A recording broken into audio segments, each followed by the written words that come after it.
मैं मोदी साहब से गुजारिश करता हूँ। और मुस्लिम पर्सनल बोर्ड ने नीतीश साहब के यहाँ भी दस्तक दे दी और चंद्रबाबू नायडू के यहाँ भी, जिसके नतीजे में उन लोगों की भी समझ में आ गई बात।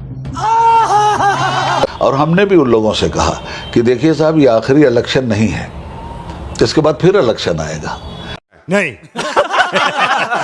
और फिर आपको किस्मत आजमाई करने के लिए हमारे दरवाजे पे आना होगा। 30 तारीख किसी भी महीने की आखिरी तारीख नहीं होती, उसके बाद पलट के फिर पहली तारीख आ जाती है और एक नया दौर शुरू हो जाता है। तो आप लोग ऐसा कोई काम मत कीजिएगा जिस काम के तहत मुसलमानों के हुकूक को गसब किया जा सकता हो और उसके गुनहगार आप भी बने। समझ रहे हो ना? खैर, वो लोग हट गए पीछे, 2 कदम वो पीछे हटे, गवर्नमेंट भी ढीली पड़ गई और गवर्नमेंट ने उसको जेपीसी ज्वाइंट पार्लियामेंट्री जेपीसी के हवाले कर दिया और वो अभी ठंडे बस्ते में चला गया। मकसद क्या था? जेपीसी के हवाले क्यों किया जाता है? तड़प ही ऐसी है ना।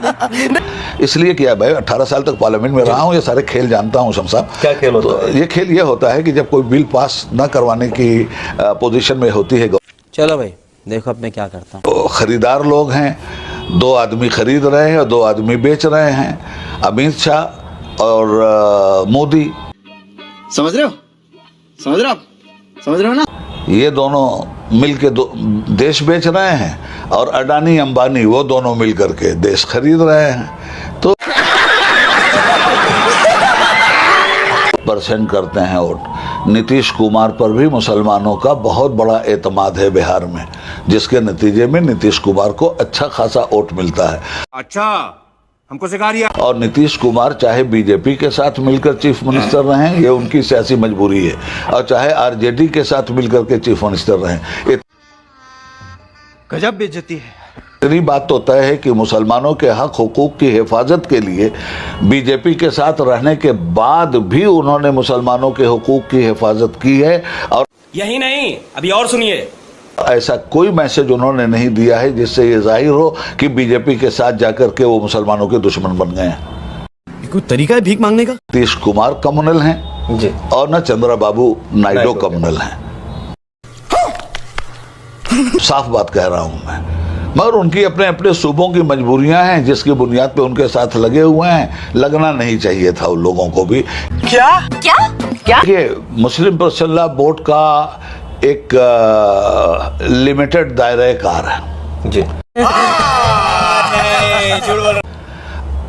जब वो लिमिटेड दायरे कार से बाहर आकर कोई काम नहीं करेगा, उसकी अगर ये पॉलिसी है, अगर हम करें तो करें, क्या बोले तो बोले, तो फिर लिमिटेड दायरे कार में भी बेपनाह जरूरतें हैं सुधार की। इसलिए आई एम सॉरी बाबू। मुसलमानों को जागरूक करने की, आइली कवानीन के तहफ़्फ़ुज़ की, शरीयत एप्लीकेशन एक्ट 1937 को हर हाल में बरकरार रखने की, अभी मजा आएगा ना, जिस पर वक्तन फवक्तन स्टेप बाय स्टेप अटैक होता रहा है। और मुस्लिम पर्सनल बोर्ड उसके लिए ईमानदारी के साथ लड़ता रहा है। कौन है ये लोग? लड़ेंगे। खारजी मसाइल भी अगर मुस्लिम पर्सनल बोर्ड के दायरे कार में कहीं से आने की गुंजाइश होगी तो हम उस पर भी आपस में डिस्कस करेंगे। कहां से आते हैं? और अगर नहीं होगी तो जो मुस्लिम तंजीमें काम कर रही हैं बाहर से, जिनका दायरा कार वसी है, इखलाकी तौर पे तो हमारी हिमायत है ही उनको। मेरे को जानता नहीं है। दिल्ली बहुत ज्यादा आना जाना तो नहीं है लगा हुआ है। दिल्ली तो बड़ी अजीबो गरीब जगह है। क्या? बैतलो क्या? जिसने इसको दबा लिया उसकी हो गई।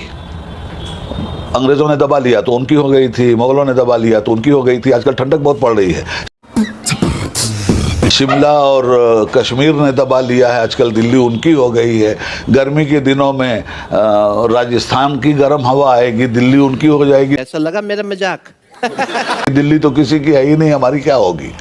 दिल्ली आना जाना नहीं हो रहा है। दिल्ली हम आए थे, कल एक जंतर मंतर रोड पे धरना था। अबे जल्दी बोल, कल सुबह पनवेल निकलना है। SDPI के बैनर तले उसमें शिरकत करने के लिए आए थे। बहुत